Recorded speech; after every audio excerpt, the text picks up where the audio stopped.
95.9 Smart FM Jakarta.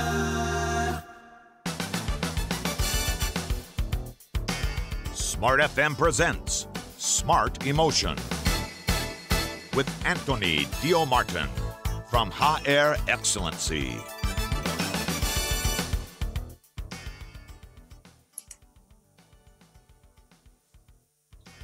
Buat listeners, masih ingat nggak dengan pembahasan kita di minggu lalu yang masih juga seputar emosi ya, dan bagaimana sebuah kisah atau cerita itu bisa menjadi sebuah komunikasi yang efektif gitu ya, untuk kita sampaikan kepada klien kita, dan itu harusnya bisa dipelajari oleh para profesional. Nah, hari ini Smart Listeners dalam program Smart Emotion, kita juga akan membahas seputar hal tersebut, yang bagaimana komunikasi kita ini akan mengandalkan emosi yang pastinya membuat kita dan juga Anda itu bisa lebih efektif untuk menyampaikan pesan yang Anda inginkan. Selamat pagi Smart Listeners, hari ini izinkan saya Tasya Rustama untuk menemani Anda dalam 1 jam ke depan program Smart Emotion. Di hari ini Kamis pagi, waktunya cerdas emosi.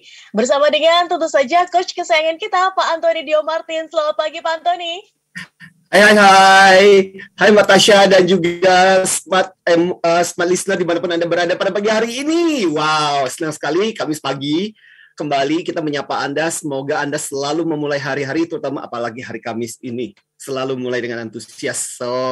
Again, ya, salam antusias buat dimanapun Anda berada di seluruh Indonesia yang mendengarkan kita pada pagi hari ini. Yes, oke, Pak Anthony. Tadi saya sudah bridging bahwa di minggu kemarin kita ngomongin soal kisah ya, benar. Pak.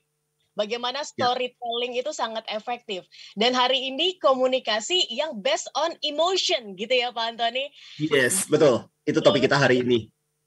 Sebelumnya saya ingin bacakan dulu gitu ya prolog di perjumpaan kita hari ini. Smart Listeners, Maya Angelou ini pernah berkata bahwa orang akan lupa apa yang kamu katakan, tapi mereka tidak akan lupa bagaimana perasaan yang Anda ciptakan. Komunikasi dengan emosi bukan dengan marah-marah, tapi dengan tanda kutip merasa, bukan juga lebay. Nyatanya dalam komunikasi online, langsung ataupun tertulis, kita bisa mengoptimalkan komunikasi emosi ini. Itulah makna dari emotion-based communication itu. So, bagaimanakah prakteknya dalam gaya komunikasi kita, dan apa saja prinsipnya yang bisa kita pelajari? Bisa diterapkan di tempat kerja, oleh pemimpin, oleh guru, oleh orang tua, bahkan siapapun. Jadi ini waktunya kita belajar di Smart Emotion Radio Talk di hari ini. Tentang emotion-based communication, komunikasi emosi getarkan hati. Smart Listeners, pertanyaannya hari ini adalah, pernahkah Anda mengalami kejadian di mana seseorang mengatakan sesuatu yang begitu meyakinkan dan ternyata orang itu membohongi Anda? Waduh.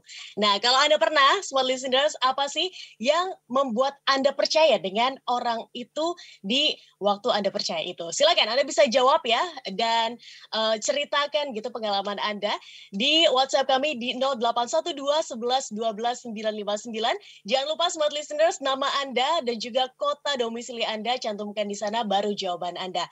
0812 11 12 959 atau di YouTube channel kami Radio Smart FM, atau Anda juga bisa sharing di live IG Pak Anthony di @AnthonyDioMartin. Pak Anthony, sebagai pembuka ya, sebelum kita jeda nanti di sesi yang kedua, kira-kira apa sih gitu ya hal yang membuat Pak Anthony ke-trigger gitu untuk membahas hal ini? Silakan. Oke, baik. Selamat pagi semuanya. Dan pada pagi hari ini benar kita bicara mengenai yang namanya emotion-based communication. Ada beberapa hal sebenarnya kan, boleh dikatakan setiap hari kita berkomunikasi, apalagi terutama para pendengar kita, para leaders, para profesional yang saya yakin waktu ketika Anda berangkat ke kantor sebentar lagi mungkin bakal meeting, atau Anda bakal melakukan presentasi, Anda bakal jualan, Anda bakal bernegosiasi, semua itu menggunakan komunikasi, verbal, tertulis. Nah, kadang-kadang gini, kita pingin orang paham dengan apa yang kita sampaikan. Dan kadang-kadang malah bukan cuma sekedar paham. Kita pingin orang melakukan sesuatu atau take action dengan apa yang kita sampaikan kepada mereka. Nah, challenge-nya adalah bagaimana caranya kita bisa berkomunikasi lebih efektif. Nah, hari ini kita kasih obat pintar. Nah, obat pintar kita adalah jangan lupa masukkanlah unsur-unsur emosi pada saat ketika Anda ngomong, pada saat ketika Anda berbicara. Benar banget kata Mbak Tasya, berarti masih diingat gitu ya. Minggu lalu kita udah bicara mengenai salah satu penting adalah cerita. Nah, hari ini kita mau masuk esensi yang berbeda, yaitu apa? Unsur emosinya itu. Kenapa? Karena alasannya begini. Untuk setiap pembelajaran komunikasi, biasanya kita mengacu kepada teorinya, ada seorang profesor terkenal namanya Albert Mehrabian. Albert Mehrabian ini dari University of California, dan prinsip dia yang sangat terkenal adalah hukum 73855. Di mana dia mengatakan begini, Mbak Tasya dan juga Smart Listener gitu. Saya yakin pasti sebagian besar Anda pasti udah dengar tentang teori ini. Bahwa sebenarnya pengaruh dari konten yang kita katakan itu kan cuma 7%. Nah, tetapi kalau ngomong ditambah dengan intonasi, dengan animasi suara kita, nah itu akan menjadi 38% pengaruhnya. Tetapi kalau ditambah gestur dan sebagainya, itu pengaruhnya bisa sampai 55%. Nah, itu pengaruhnya. Nah, artinya gini. Nah, yang saya ingin katakan adalah emosi masuk di mana? Yang 38% itu. Nah, problemnya adalah Mbak Tasya, dan saya yakin juga kebanyakan buat para leaders yang mendengarkan kita, lu seringkali fokusnya yang 7% itu. Gue mesti ngomong apa ya? Apa kalimat kata-kata penting yang harus saya sampaikan? Esensinya apa? Kita lupa bahwa ada hal yang lebih penting yang mestinya juga kita pikirkan, yaitu yang 38 atau 55% itu. Nah, hari ini kita mau bicara mengenai yang 38%, yaitu apa? Unsur emosi itu. Makanya tadi pembukaan yang bagus, kata-kata Maya Angelou. People will forget what you say. People will forget what you tell them. But people will not forget what and how you make them feel. Orang akan lupa dengan apa yang kamu katakan, orang akan lupa dengan apa yang kamu sampaikan, tapi orang nggak akan lupa, dia itu bikin aku merasa terenyuh, terharu, menangis, bangga, kagum, happy. Nah, itu hal-hal yang sebenarnya kadang-kadang justru lama diingat oleh orang itu kan itu. Makanya kadang sekali lagi, how you feel is sometimes is more important than what you say gitu. Jadi bagaimana kita merasakannya waktu ketika kita menyampaikan kadang-kadang jauh lebih penting daripada apa yang kita katakan. Nah, hari ini kita akan belajar satu tips penting. Obat pintar kita pagi ini adalah bagaimana kita mulai belajar smart listener. Bagaimana caranya Anda sebagai leader tadi, sebagai orang tua, sebagai seorang guru, mulailah masukkan unsur-unsur emosi ini. Karena apa? Ada satu formula yang sering kali saya ulang ketika saya mengajar di kelas. Yaitu apa? Informasi kalau ditambah emosi, hasilnya adalah memori. Jadi kalau informasi itu kita bisa tambahkan lagi. Jadi bukan cuma sekedar informasi, tapi ada plus-plusnya. Nah, plus-plusnya apa? Plus-plusnya adalah emosi. Nah, itulah yang akan memori, itulah yang bakal diingat. Nah, nanti kita akan belajar bagaimana tips, bagaimana caranya kita bisa memberdayakan bagian ini. Nah, kuncinya ada di situ, Mbak Tasya. Oke, Pak, kita jeda dulu ya sebelum kita membahas seputar emotion based communication. Ini ini sangat tentunya sangat bermanfaat ya untuk siapapun. Betul. Ya. Profesional, orang guru gitu kan ya. Bahkan tua dan saya sendiri mungkin di kehidupan sosial gitu kan, kita di kehidupan sosial itu sangat berguna. Oke, kita jeda dulu ya Pak Antoni, dan terus kami masih menunggu atensi Anda untuk menjawab pertanyaan dari kami. Kira-kira Anda pernah nggak sih gitu yang merasa percaya gitu sama orang yang mampu meyakinkan Anda mengatakan sesuatu tapi ternyata itu berbohong gitu, padahal seperti ini meyakinkan banget gitu, tapi kok malah berbohong. Pernah nggak Anda merasakan seperti itu atau mengalami hal tersebut? Silakan Anda bisa cerita bersama kami ya di WhatsApp kami di 0812 11 12 959, dan kami juga buka ruang pertanyaan untuk Anda yang ingin bertanya mengenai tema kita di hari ini, Emotion Based Communication, komunikasi emosi getarkan hati. Smart Emotion with Anthony Dio Martin. Apa rencana bisnis Anda ke depan? Pandemi COVID-19 memang masih terjadi. Banyak pelaku bisnis yang menyerah, namun tidak sedikit yang masih bertahan. Apapun kondisi Anda, Smart FM tetap ada untuk Anda, bertahan dan terus berusaha berkarya. menjadi teman dalam perjalanan sulit dan juga berat. Saya percaya bahwa harapan itu kalau kita Memberi hati jadi sahabat untuk Anda agar yang berat terasa ringan. Dan selalu ada ruang bagi Anda agar pesan kebaikan produk Anda tetap tersampaikan kepada masyarakat. Pada saat kondisi darurat, ketika kita berada dalam kesulitan, pasti selalu ada kemudahan. Nah, mekanisme pasar ini ada pihak developer sebagai pengembang, ada juga kemampuan masyarakat itu sendiri. Kami juga membangun kebersamaan yang kuat bersama listeners. Saya ini terpacu banget karena inspirasi dari narasumbernya, terutama dari narasumber Pak Abe Susanto. Keren banget sih itu. Pilih tidak sah atau mencoba mengikuti itu, kemudian dokumen-dokumennya menjadi sah di muka pengadilan. Segera hubungi kami di 0813 32 50 3717 atau email ke promo@smartfm@gmail.com. Hai Smart Listeners, semakin hari jumlah investor di Indonesia semakin bertambah, terutama investor dengan instrumen saham. Tapi sudahkah Anda tahu bahwa bukan hanya jumlah investor aja yang bertambah, melainkan dengan cara pemanfaatannya juga. Selain untuk disimpan dan dijual dalam jangka waktu tertentu, kali ini ada metode pemanfaatan saham dan obligasi yang baru, yaitu dengan cara digadai. Bener banget, Anda tak salah dengar. Digadai, gadai efek dari PT Pegadaian Persero. Buat smart listeners yang tidak mau jual saham dan obligasinya tapi memiliki kebutuhan dana, maka smart listeners bisa memanfaatkan layanan gadai efek. Karena selain tidak adanya transfer kepemilikan dari portfolio yang Anda miliki, masih banyak keunggulan dari layanan pegadaian yang satu ini.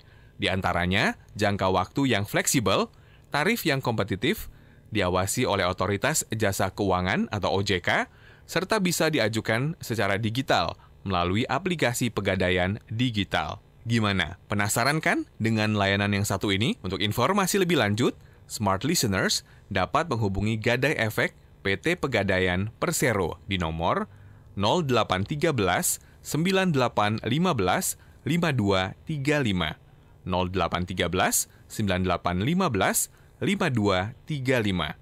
Gadai Efek, kebutuhan finansial terpenuhi, aset tetap dimiliki. Smart FM Business and Inspiration dapatkan inspirasi yang akan membuat hidup Anda lebih berkualitas. Bersama kami, mulai dari pukul 11 siang. Dimulai dari Smart Parenting di hari Kamis. Poinnya di situ adalah kita memberikan kesempatan bagi anak untuk bertanggung jawab. Jumat, Smart Woman. Nah, kalau kita mengukur keberuntungan orang lain dengan keberuntungan kita, kebetulan gap-nya nggak sama gitu kan, atau kita jauh dari apa yang didapatkan oleh orang lain, kita tidak akan pernah puas gitu kan. Pastikan Anda menyimak Inspirasi pukul 11 waktu Indonesia Barat. Smart FM Business and Inspiration.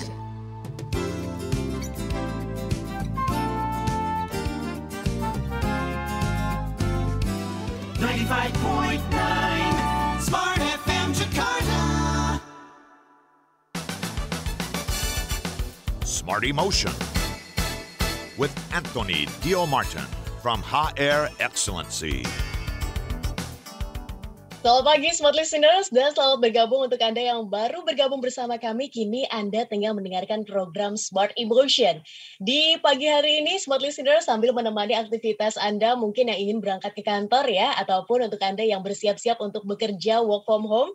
Hari ini kami membahas tentang Emotion Based Communication, komunikasi emosi yang mampu menggetarkan hati. Smart Listeners, pernah nggak sih Anda mengalami kejadian di mana ada orang yang menceritakan atau mengatakan sesuatu kepada Anda dengan begitu meyakinkan, tapi ternyata orang tersebut membohongi Anda? Pernah nggak mengalaminya? Kalau Anda pernah, silakan Anda bisa sharing bersama kami di WhatsApp di 0812 11 12 959 atau di YouTube channel kami Radio Smart FM. Smart Listeners, kita belajar bareng-bareng ya, karena di hari Kamis adalah waktunya cerdas emosi, jadi kita belajar bagaimana caranya secara efektif gitu menggunakan emosi di dalam komunikasi kita. Dengan belajar tentu saja Pak Antoni Dio Martin. Pak Antoni, saya sangat penasaran. Kalau tadi Pak Antoni bilang bahwa ya kadang-kadang orang fokusnya di 7% itu ya Pak Antoni. Kan ada 7, 38, 55 gitu ya Pak? Betul. Nah, kadang-kadang kan ada beberapa orang yang memang mendengarkan isinya, apalagi di dunia profesional, tanda kutip, mereka kan mendengarkan data-datanya gitu kan Pak Antoni, secara logis, secara realistis gitu. Tapi kenapa sih harus diselipkan emosi di situ? Apakah akan berjalan dengan efektif? Kalau Anda kata secara profesional, di dunia profesional kita menggunakan emosi itu di dalam komunikasi kita. Oke, baik. Ini pertanyaan yang menarik. Tadi pagi, barusan tadi Mbak Tasya mulai dengan sebuah pertanyaan yang sederhana. Pernah nggak Anda begitu yakin dengan seseorang dan kemudian Anda, ternyata gue ketipu. Itu kejadian yang belum lama saya alami sebenarnya. Jadi salah satu acara ini juga karena terinspirasi oleh kejadian itu. Dan waktu itu satu keluarga gitu makan dan tiba-tiba datanglah si ibu ini dan nggak pakai masker gitu loh. Dan itu berlinang air mata gitu. Itu kata kuncinya, berlinang air mata gitu. Dan dia menceritakan tentang kesulitannya, akhirnya kemudian saya kasih 50 ribuan gitu. Dan akhirnya kemudian, beberapa saat kemudian, salah satu dari petugasnya, waitersnya kemudian bilang, aduh Pak, itu mah orang tiap hari itu berlinang air matanya nggak ada habis-habisnya gitu. Dan di situ saya tahu, oke, ini tawakan ini terlatih. Nah, jadi buat saya adalah itu yang seringkali kita jadikan sebagai clue. Orang ini jujur atau enggak. Makanya sebenarnya pembelajaran kita pagi hari ini juga sebenarnya berpotensi jahat juga. Oh, oke. Karena bisa disalahgunakan kan? Iya, benar. Iya kan? Orang akhirnya begitu meyakinkan dengan apa yang disampaikan. Padahal sebenarnya apa yang disampaikan itu nggak benar. Ya, saya nggak tahu. Makanya pada pagi hari ini bagus juga kalau di antara smart listener ada yang mau men-sharingkan tentang pengalaman Anda. Nah, saya kasih contoh ya sebelum menjawab pertanyaannya Mbak Tasya. Itu tahun 2011, itu kejadian di US Congress. Ini kejadian di Amerika by the way. Ada seorang anggota Kongres namanya Anthony Weiner. Anthony Weiner ini adalah Anthony Weiner tepatnya ya. Jadi melakukan pelecehan seksual di Twitter beberapa kali dengan beberapa orang wanita, mengirimkan foto-foto yang nggak benar lah. Sampai akhirnya kemudian ini dibiarkan, dan pada waktu itu sempat dia mengelak dan mengatakan bahwa dia di frame. Di frame itu artinya dia diperalat oleh musuh politiknya dan sebagainya. Dia mengelak seperti itu. Tapi makin banyak bukti yang menunjukkan bahwa memang dialah yang sebenarnya mengirimkan pesan-pesan yang nggak benar itu, yang pesan-pesan yang nggak senonoh itu. Dan akhirnya kemudian mau nggak mau karena dipaksa begitu banyak orang push dia, kemudian di tahun 2011 itu akhirnya dia harus mengaku. Nah, waktu ketika dia mengaku itu masih ada rekaman videonya. Nah, problemnya adalah satu, dia tidak kontak mata, dua, meskipun nangis, tapi nangisnya itu orang melihat bahwa itu nggak bukan sesuatu yang tulus. Dan yang terjadi adalah orang berpikir mungkin ya ini kasus yang sepele, butuh seorang politikus gitu untuk bisa turun. Tapi benar-benar tekanan semakin besar karena dianggap bahwa permintaan mohon maafnya itu nggak tulus, sampai akhirnya kemudian dia betul-betul dipaksa untuk turun dan akhirnya dia harus meletakkan jabatannya. Nah, artinya gini loh. Kenapa di dalam sebagian tertentu nanti kita akan bahas bahwa sebagai seorang leader, sebagai seorang tua gitu, sebagai seorang guru, kadang ada pesan-pesan tertentu yang memang butuh muatan emosi untuk disampaikan. Satu, karena memang ketika kita menggunakan communication emotion based ini, itu akan menentukan orang percaya atau tidak percaya dengan apa yang kamu sampaikan. Iya dong. Karena kita kadang-kadang, saya yakin Mbak Tasya seringkali dapat teman yang bilang, aku sih nggak terlalu percaya sama dia ya. Masa dia bilangnya sedih, tapi mukanya ketawa-ketawa gitu. Gue nggak terlalu percaya gitu. Itu kan menunjukkan, kadang kita menilai percaya atau tidak dengan seseorang itu, kita bisa melihat dari berapa banyak kandungan emosi. Dan itu juga yang kedua adalah, itu akan juga menentukan seberapa seriusnya ketika kita menyampaikan sesuatu, dan kita bisa menangkap itu sesuatu yang serius atau tidak dari unsur-unsur emosi itu. Karena pesan kan cuma pesan gitu. Tapi ketika unsur emosi penyampaiannya itulah yang seringkali kita pakai untuk memvalidasi. Ini tulus nggak sih? Ini serius nggak sih ketika mengatakan sesuatu? Ya nggak? Pada waktu misalnya contoh, paling gampang lah. Mbak Tasya dipromosikan. Dan kemudian saya menyalami Mbak Tasya. dan kemudian mengatakan, Mbak Tasya, selamat ya Mbak. Ya, yang kedua, Mbak Tasya, selamat ya. Itu yang kedua. Terus yang ketiga, Mbak Tasya, aduh, selamat ya. Ini 3 ekspresi. Satu yang biasa aja, Mbak Tasya, selamat ya. Mbak Tasya, selamat ya.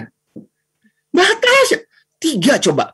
Mana yang kita akan menilai itu lebih tulus? Yang ketiga ya, mungkin. Ya, yang kedua juga kita akan menilai tulus bahwa dia nggak tulus gitu. Karena mukanya itu sama sekali tidak menunjukkan sesuai dengan apa yang dia katakan. Ya. Jadi itu yang maksud saya. Kamu bisa mengatakan sesuatu, tapi orang nggak melulu melihat dari apa yang kamu katakan.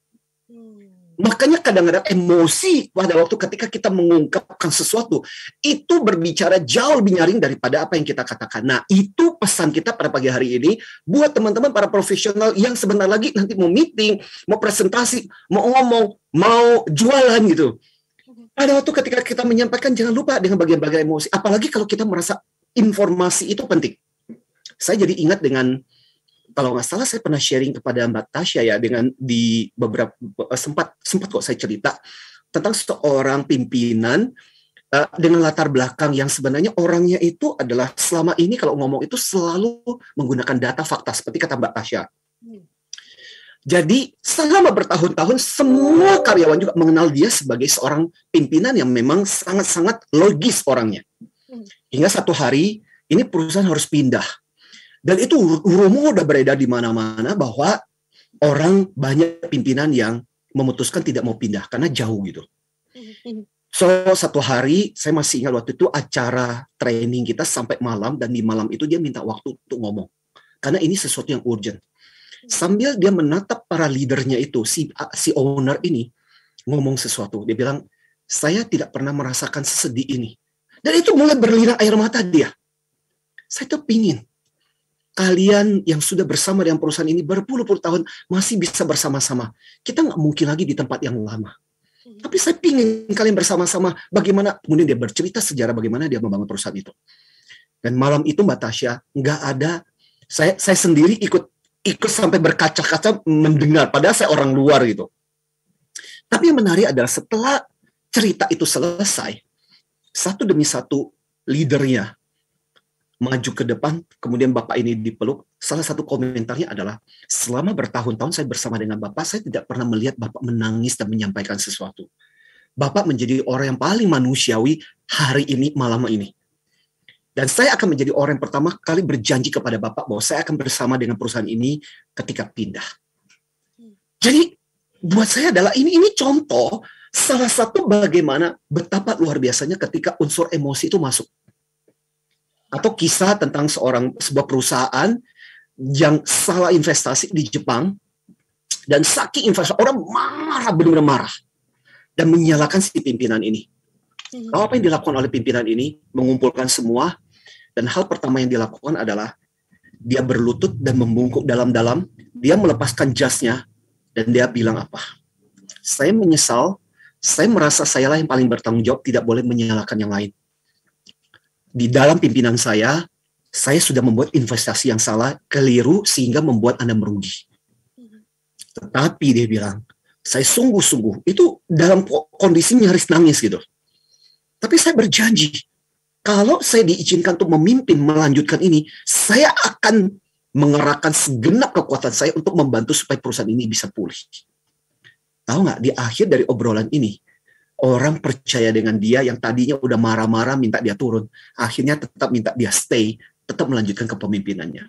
Nah, coba kalau isinya cuma data fakta, ya kan, orang akan tetap marah. Tapi ketika dalam situasi genting, dalam situasi penting, dalam situasi urgent seperti itu, kadang-kadang emosi itulah yang kadang-kadang berbicara jauh lebih nyaring. Nah, itu maksud saya, yang saya ingin katakan Mbak Tasya, menjawab pertanyaan Mbak Tasya juga. Kenapa sangat penting buat kita untuk mulai belajar bagaimana menggunakan emosi di dalam komunikasi kita. Yes. Baik. Ini menggunakan emotion based communication itu apakah tadi Pak Antoni bilang kan bahwa ketika situasi itu genting gitu, bisa digunakan. Apakah ini bisa selalu digunakan Pak Antoni ketika misalnya kita dalam bergaul sehari-hari gitu masih menggunakan emotion based communication ini, atau ya tadi gitu dengan Pak Antoni pengalamannya dibohongi oleh orang yang dia berlinang air mata gitu kan, apakah ini selalu bisa digunakan atau tergantung situasinya? Pak Antoni, mungkin nanti bisa ya, kita jeda dulu sejenak. Ya, oke. Cepat banget. Sangat menarik sekali topiknya, dan smart listeners, untuk Anda yang ingin bertanya silakan ya. Nanti juga akan dijawab oleh Pak Antoni. Kita jeda dulu ya Pak Antoni. Yes, oke. Sip. Selanjutnya, dan smart listeners, kami masih menunggu atensi Anda dan juga pertanyaan Anda. Silakan di 0812 11 12 959. Kita kembali di sesi yang ketiga. Smart Emotion with Anthony Dio Martin. Kasus COVID-19 di tanah air tak kunjung menunjukkan tanda-tanda melandai. Ayo bersama Smart FM kita bergerak bersama pulihkan Indonesia, khususnya bagi pelaku UKM dan UMKM. Smart FM akan bantu mempromosikan produk dan usaha Anda di Instagram feed Smart FM gratis loh. Silahkan kirimkan nama produk, foto produk beserta nomor telepon dan alamat email ke 0812 11 12 959. Dan bagi sahabat yang ingin membantu mereka yang terkena dampak pandemi COVID-19, bisa dengan menyumbangkan sembako, alat pelindung diri, suplemen kesehatan, dan lainnya. Silahkan dikirimkan ke Smart FM di Gedung Perintis Kompas Gramedia lantai 5, Jalan Kebahagiaan nomor 4 hingga 14 Krukut Taman Sari, Jakarta Barat. Sumbangan yang kami terima akan disalurkan ke panti asuhan, panti jompo, dan relawan COVID-19 yang berjuang setiap harinya. Mari bergerak bersama pulihkan Indonesia bersama KG Radio Network. Dunia kini berubah, ragam informasi tersaji dari berbagai platform. Tetapi apakah Anda tahu sejauh mana kebenaran informasi tersebut? Hati-hati dengan informasi yang Anda konsumsi. Informasi yang didengar, dibaca akan tersimpan di pikiran dan mempengaruhi keputusan dan tindakan kita. Smart FM, The Spirit of Indonesia, menjadi sahabat terbaik Anda. Menghadirkan lebih dari sekedar informasi yang menghibur, namun mengungkap kebenaran, berbagi inspirasi, dan bersama-sama merawat asa. Apakah yang dimaksud dengan sukses adalah? Maka bila sosialisasi berkurang, maka secara otomatis keuangan berputar itu akan menipis. Di digital, kamu lakukan apapun, rekam jejak digital kamu. Dan kapan saja tinggal dibuka. Subscribe YouTube Smart FM dan mari nikmati berbagai layanan video Smart FM di YouTube channel Smart FM. Semua kami hadirkan untuk mengedukasi, menginspirasi, menguatkan, dan bersama Anda merawat asa. Smart FM, Business and Inspiration. So, pastikan subscribe YouTube channel Smart FM. We take the time to listen to you. 95.9 Smart FM Jakarta.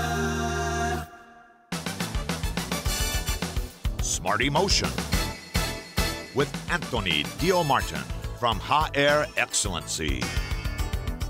Emotion Best Communication. Smart listeners, komunikasi emosi getarkan hati. Ini masih menjadi tema kita di hari ini. Silakan untuk Anda yang ingin menjawab pertanyaan dari kami. Pernah nggak sih Anda berada dalam situasi di mana ada seseorang yang mengatakan sesuatu atau bercerita kepada Anda, sampai membuat Anda tuh yakin, tapi ternyata orang tersebut membohongi Anda. Pernah nggak sih smart listeners ada di posisi itu? Kalau Anda pernah, apa sih yang membuat Anda merasa percaya dengan orang tersebut? Silakan.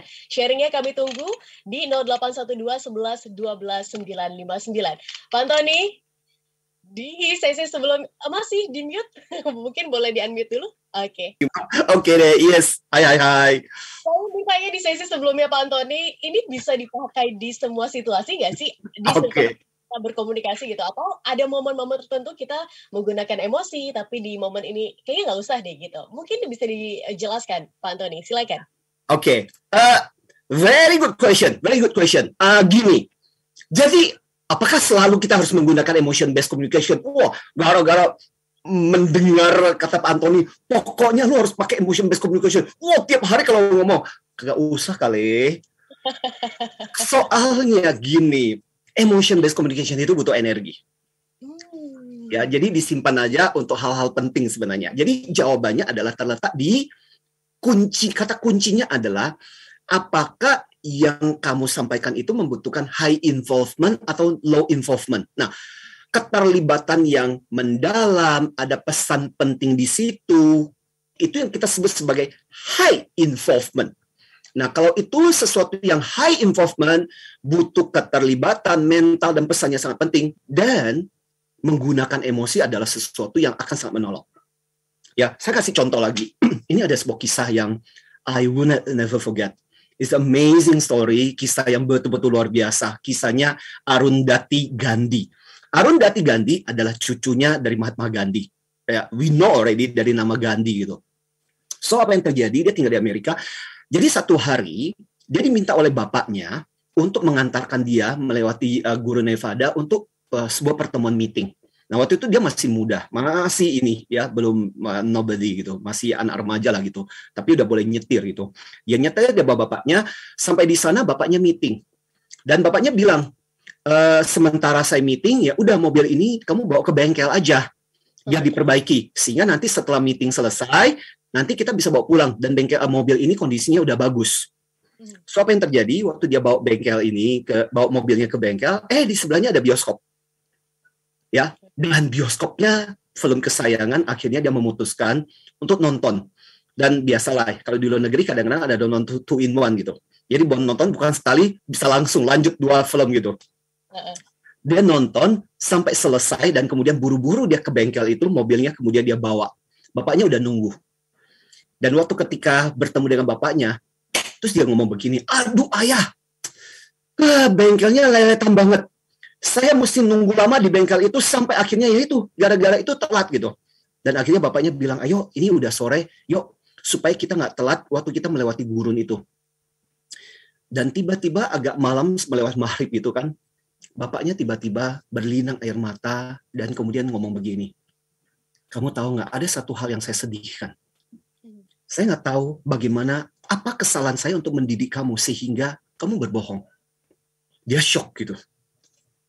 Kamu tahu, tadi sore, saya tahu persis jam berapa bengkelnya sebenarnya sudah menelpon saya. Memberitahu bahwa mobilnya itu sudah selesai dan siap untuk diambil. Dan kamu muncul beberapa jam kemudian dengan mengatakan bahwa bengkelnya telat gitu. Berarti ada sesuatu yang nggak beres. Gini aja, ayah ingin turun sebentar, ingin berjalan di gurun ini, di depan, kamu sinari aja dengan sinar mobil kamu, ayah cuma ingin merenung apa kesalahan ayah, sehingga kamu sampai berbohong seperti itu. Dan dia bilang, tahu nggak, waktu ketika melihat ayah saya menangis, hanya gara-gara kebohongan saya, disitulah itu adalah betul-betul pelajaran yang paling luar biasa dalam hidupku. Untuk belajar jujur, untuk belajar apa artinya memegang nama Gandhi di belakang nama saya. Dan itu menjadi perjalanan yang paling lama karena saya harus menyetir pelan-pelan sementara menyoroti ayah saya berjalan di depan gitu. Dan saya suka cerita ini. Kenapa? Ini cerita menggambarkan bahwa ketika sesuatu pesan itu menyangkut sesuatu yang sangat penting yang kita sebut sebagai high involvement, kadang-kadang emosi kita harus terlibat. Karena dari situ orang bisa menilai seberapa pentingnya itu. Nah, tapi kalau itu cuma sekedar hal yang sederhana, misalnya contoh tadi bawain berita gitu. Masa bawain berita itu pakai emosi gitu? Iya, oke sih. Orang jadi merasa orang jadi bingung satu, kedua orang merasa nggak perlu lebay-lebay gitu kali gitu. Iya kan? Nah, itu loh artinya. Ada situasi yang kadang-kadang kita santai aja, nggak perlu pakai emosi. Tapi ketika kita merasakan, itu adalah bagian yang kayaknya kita perlu sampaikan deh. Nah, unsur-unsur emosi itu kan menolong untuk membuat orang tahu bahwa, oh, ini adalah bagian yang penting yang kita mesti tangkap. Itu loh Mbak Tasya. Sebenarnya tadi Pak Antoni bercerita menggunakan emosi juga ya, karena masuk juga nih ke saya. Semoga energinya juga sampai banget gitu ya ke semua. Yes. Dan luar biasa. Pak Antoni, tapi dari tadi kan kisahnya itu ya seputar yang sedih gitu kan, kemudian yang haru gitu. Apakah emosi-emosi yang seperti itu yang bisa dibawa ke dalam emotion based communication? Atau sebenarnya emosi happy juga bisa loh?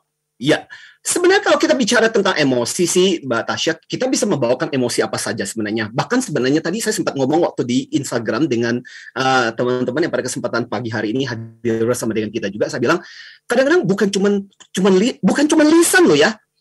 Secara tertulis pun kadang-kadang kita bisa mengungkapkan emosi kita. Nah, sekarang kan zaman-zaman kadang kita menggunakan emoticon. Iya kan? Untuk mengetahui luar biasa, tapi kalau ditambah dengan wah bintang-bintang dan sebagainya, oke, kita merasakan gitu, kita lebih bisa merasakan, dan itu sebabnya pencipta emoticon itu mulai membuatkan seperti itu supaya sebagai salah satu cara kita untuk menyampaikan informasi. Atau misalnya secara tertulis, kebayang nggak sih orang nulis WA tapi hurufnya besar semua? Wah, berarti orang ini lagi marah ini. Makanya kita selalu dikasih tahu untuk ketika WA dan sebaiknya menggunakan huruf besar semua. Huruf besar semua berarti orang itu betul-betul serius marah gitu. Apalagi kalau misalnya contoh kalau kita menulis di email gitu, sudah hurufnya besar, merah lagi. Wah,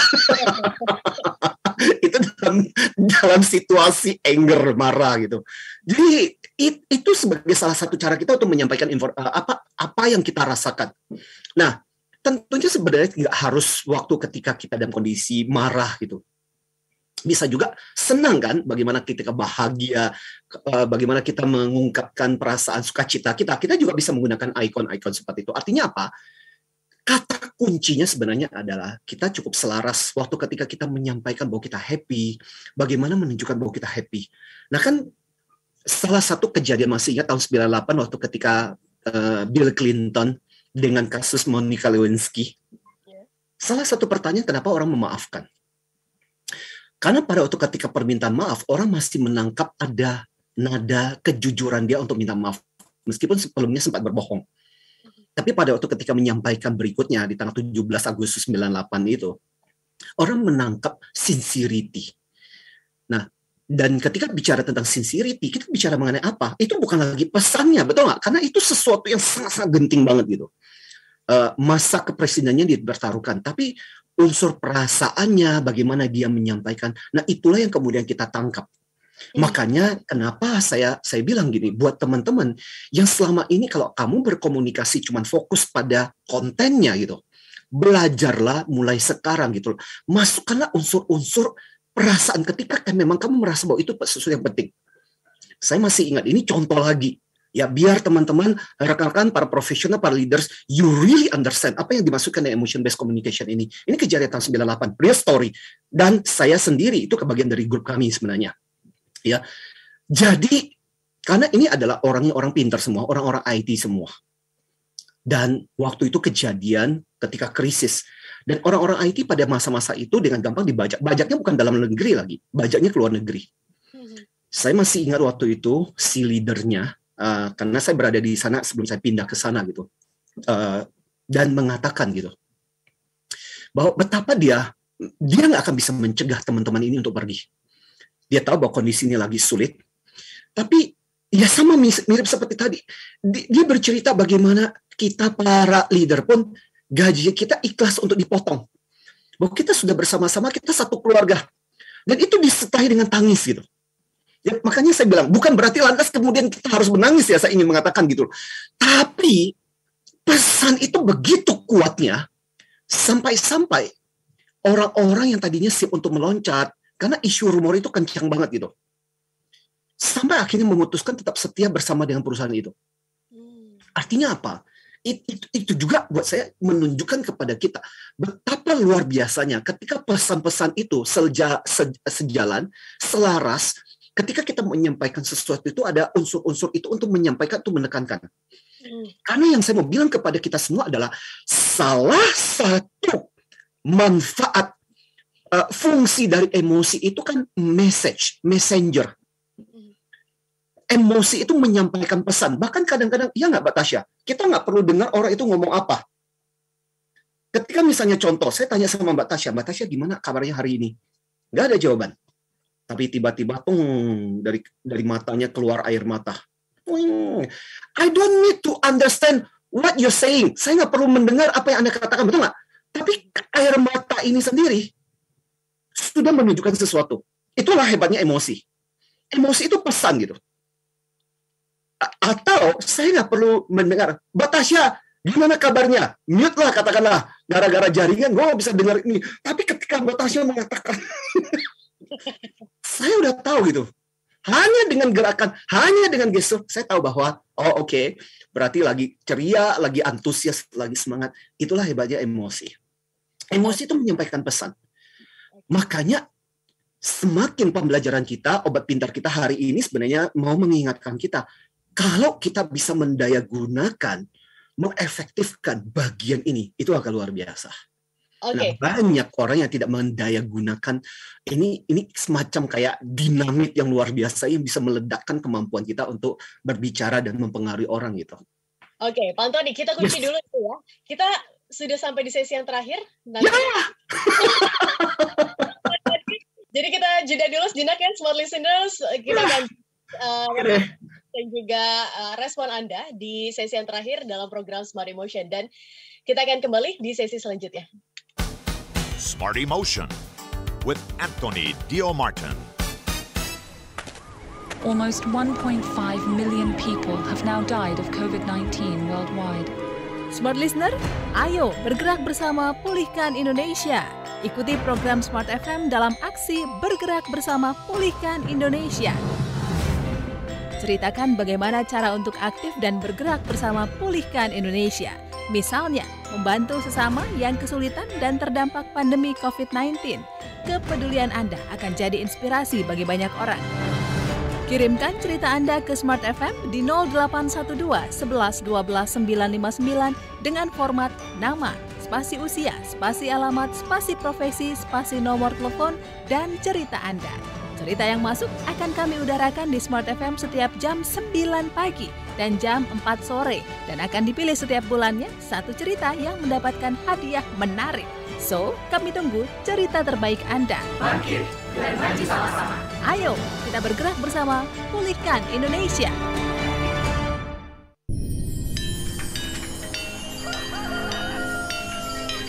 Waktu terus berganti. Setiap masa memberikan makna. Berbagai kemajuan teknologi kian memudahkan, kian mendekatkan. Demikian pula Smart FM. Anda tidak hanya bisa mendengarkan kami melalui FM radio atau streaming di www.radiosmartfm.com. Isn't it nice? Anda juga dapat menyaksikan kami di YouTube channel Smart FM. Bener nggak sih solusi hidup lebih mudah, lebih tenang, dan penuh keberuntungan itu semuanya bersumber dari sebuah pikiran? Yes, betul banget. Pastikan Anda subscribe Smart FM. Dan mari lebih dekat dengan kami. Follow Instagram @radiosmartfm959, Twitter @radiosmartfm, dan fanpage Facebook Smart FM. Smart FM, the spirit of Indonesia, business and inspiration.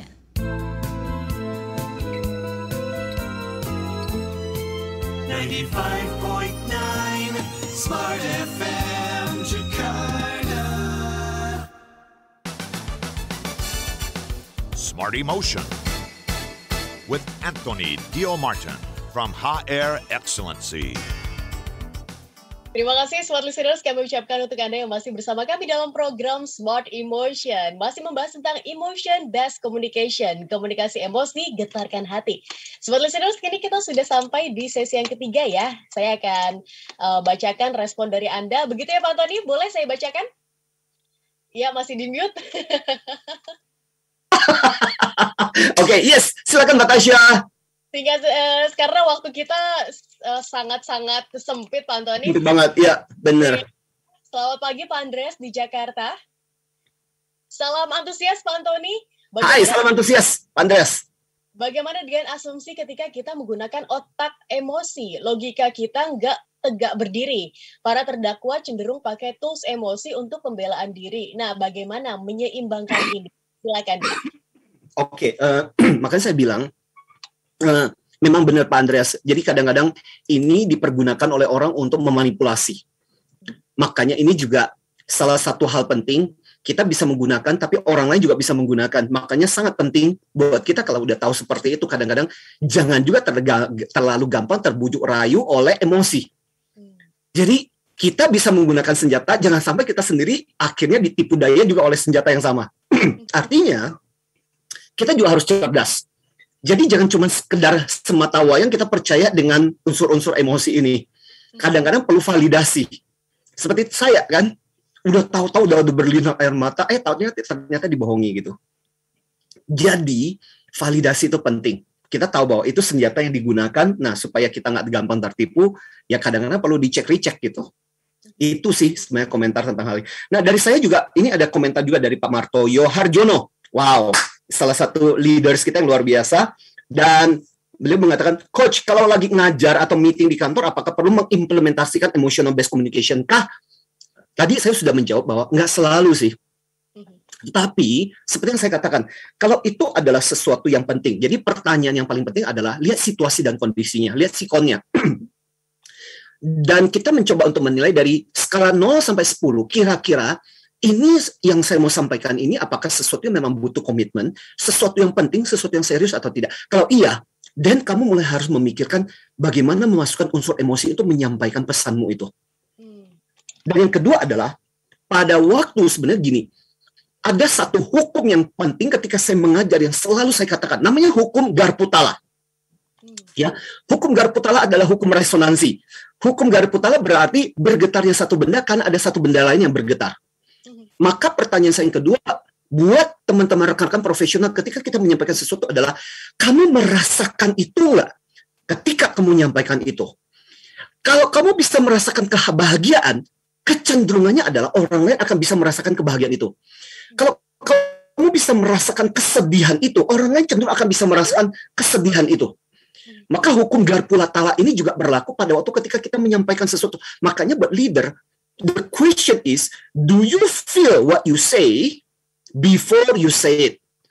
Makanya buat saya kemarin waktu ketika di salah satu free seminar yang saya berikan buat untuk leaders gitu, ada ratusan yang hadir di situ. Saya bilang itu, jangan berusaha untuk connect dengan audiensmu.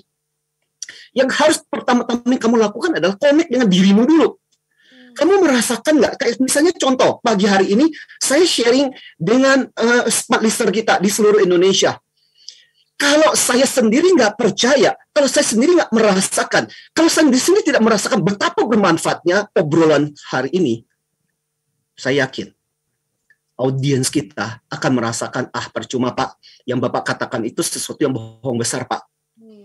Saya sendiri harus bisa merasakan betapa ini penting dalam hal ketika saya menyampaikan sesuatu, dan ketika saya menyampaikan, barulah kemudian orang juga akan percaya, benar juga ya apa yang dikatakan Pak Antoni gitu. Berarti seperti energi attract a lot gitu Pak Antoni ya, apa yang kita rasa, yaitu energi itu juga yang akan tersampaikan. Exactly. Betul. Pak Antoni, sudah kurang lebih 4 menit ini. Di hari ini bagaimana caranya untuk menerapkan emotion based communication? Silakan. Ya, nah jadi ada beberapa pesan kita, pesan obat pintar kita sebelum kita akhiri obrolan kita. Jadi satu, pertama-tama saya ingin katakan, mulai sekarang belajar untuk peka. Jadi jangan cuma menyampaikan informasi, hanya informasi, data fakta, tapi jangan lupa untuk memasukkan emosi ini. Ingat, bukan cuma 7% yang penting, tapi ada 38%, yaitu apa? Intonasi kita dan sebagainya. Dan itu terjadi ketika kita bisa merasakan. Jadi belajarlah untuk peka, paham tentang hal ini, dan mulai praktekkan. Jadi, supaya bisa dipraktekkan seperti yang saya katakan, Anda juga harus belajar untuk merasakan. Hukum Garputala itu mesti kita selalu ingat. Kalau kamu mau orang lain merasakan, pertama-tama kamu harus merasakan dulu. Yang ketiga adalah, Pak, bagaimana kalau kita tidak bisa merasakan? Nah, saya mau cerita, ada seorang yang sebenarnya dia dianggap sebenarnya punya masalah, tidak bisa merasakan emosi, namanya Steve Jobs. Ada orang yang berpikir bahwa Steve Jobs itu mengalami satu penyakit namanya alexithymia. Alexithymia itu adalah orang yang dianggap punya, orang yang nggak bisa merasakan emosi, namanya alexithymia. Nanti kita mungkin kapan-kapan kita bisa membahas mengenai gejala ini. Tapi yang luar biasa adalah meskipun dia dianggap sebagai orang yang nggak bisa merasakan, karena biasanya kan lebih datar dibandingkan dengan Bill Gates itu yang lebih kelihatan emosinya. Kalau kita lihat mukanya Steve Jobs itu biasanya lebih datar. Tapi cara dia menutupinya adalah dengan menggunakan kata-kata emosi. Kalau kita perhatikan, makanya dia presenter yang bagus. Meskipun mungkin dia bukan orang yang merasa, tapi dia sengaja menggunakan kata-kata emosi. Fantastic, spektakuler. Nah, kata-kata itu yang dia pakai untuk menggambarkan emosi. Nah, sebagai leader kita pun bisa juga menggunakan kata-kata emosi itu dalam kosakata kita pada waktu ketika kita menyampaikan. Itu juga punya efek. Nah, terakhir sekali, karena mumpung ini bagian-bagian terakhir, boleh juga ya Mbak Tasya, saya ingin menyampaikan informasi juga. Ini ada 2 menit terakhir buat teman-teman. Nah, informasi kita adalah di bulan September ini, jadi tanggal 20 dan 21 September. Ini nggak terasa ya kita memasuki bulan September. September ceria gitu. Ya, 20 dan 21 kita punya program namanya adalah Powerful Persuasive Presentation. Bagaimana caranya bicara lebih persuasif. Nah, salah satu termasuk juga teknik menggunakan emosi ini juga. Tapi sebagian besar saya tuh ya sharingkan. Saya biasanya nggak nyimpan informasi, selesai sudah bagikan. Tapi kita bisa belajar, praktis dan sebagainya. Tanggal buat yang mau belajar tanggal 20-21 September. Nah, informasinya saya kasih nomor teleponnya 0812 9805 4929. Saya ulangi ya. 0812 9805 4929 dengan Mbak Fani. Yuk, sama-sama paling enggak pada pagi hari ini mudah-mudahan ini memberikan informasi kepada kita semua yang Mbak Tasya ya. Bagaimana caranya pagi hari ini kita belajar untuk mulai menggunakan emosi itu pada waktu ketika kita menyampaikan sesuatu. Paling enggak ya itulah. Kalau Anda merasa, Pak aku tuh orangnya datar-datar banget. Dia tuh gunakan teknik yang dipakai oleh Steve Jobs. Dia tuh pintar banget. Dia tahu bahwa mukanya tuh datar gitu. Tapi dia menggunakan kata-kata emosi waktu ketika dia menyampaikan, ini spektakuler, kita akan menggoncangkan semesta. Itu kan keren-keren banget kalimatnya. Itu yang dia pakai. Akhirnya orang tetap bisa menangkap melalui kata-kata itu emosinya itu loh.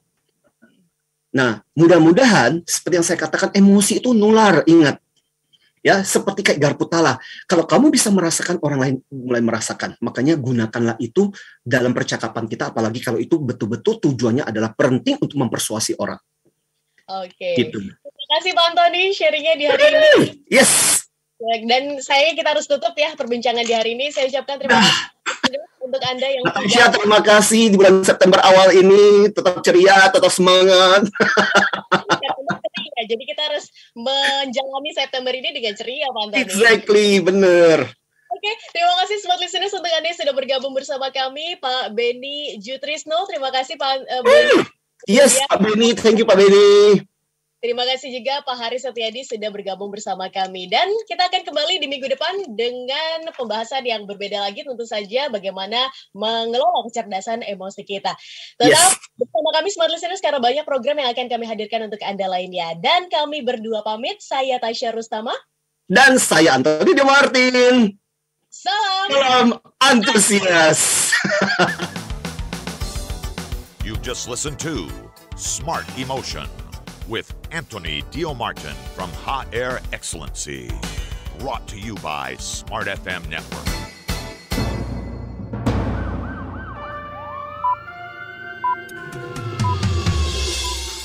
Pukul 8 di Jakarta, Palembang, dan Medan. Pukul 9 di Makassar dan Manado. Dimanapun Anda berada, Anda tengah mendengarkan siaran Radio Smart FM. Smart FM. Business and Inspiration.